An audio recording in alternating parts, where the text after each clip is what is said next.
بسم اللہ الرحمن الرحیم۔ بیٹی کے گھر سے بھاگنے کی خبر جو ہی محلے میں پھیلی، کئی طرح کی باتیں ہونا شروع ہو گئیں۔ جوان بھائیوں کا گھر سے باہر نکلنا محال ہو گیا، رشتہ داروں نے منہ پھیر لیا، والدین بیٹی کے غم میں نڈھال تو دوسری جانب لوگوں کی چبھتی باتوں سے روز مرتے اور روز جیتے تھے۔ آخر کار گھر بدلنے کا فیصلہ کر لیا اور وہ گھر بیچ کر انجان لوگوں میں گھر لے لیا، مگر والد کا دل نہیں چاہ رہا تھا وہاں سے جانے کو۔ اسے اپنی بیٹی کا انتظار تھا۔ بہت کہنے کے باوجود وہ وہیں ایک چھوٹی سی جھونپڑی میں پڑا رہتا۔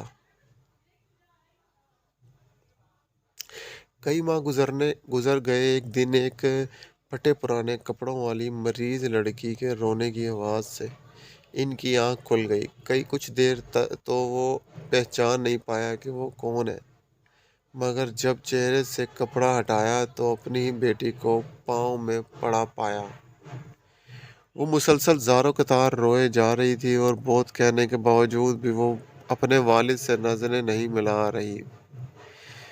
رسوائی اور ذلت کی جس آگ میں وہ اپنے والدین کو جھونک کر گئی تھی، اس کے بعد تو شاید وہ بھی ایک پل کو جی نہیں پائی تھی۔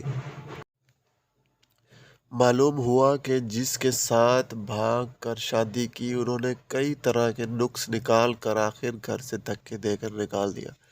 یہ واقعہ ہماری ایک پڑوسن نے گزشتہ دنوں کے گھر سے بھاگنے والے نجمہ کے حوالے سے سنایا۔ ہمارے معاشرے میں آئے دن ایسی داستانیں سننے کو ملتی ہیں کہ جب ایک لڑکا اور لڑکی، جو کہ زیادہ تر اسٹوڈنٹ ہوتے ہیں، ایک دوسرے کو پسند کرنے لگتے ہیں، پھر اگر لڑکی یا لڑکے گھر والوں کی رضامندی نہ ہو تو کورٹ میرج کر لی جاتی ہے۔ مجھے لڑکیوں پر بہت حیرت ہوتی ہے جو کسی غیر شخص کے لیے اپنے ماں باپ کو دکھ دیتی ہیں اور کورٹ میں جا کر شادی کر لیتی ہیں، وہ بھی اس معاشرے میں۔ انہوں نے کبھی سوچا ہے کہ اس واقعے کے بعد ان کے والدین کا کیا ہوگا؟ لوگ ان کو کتنے طعنے دیں گے؟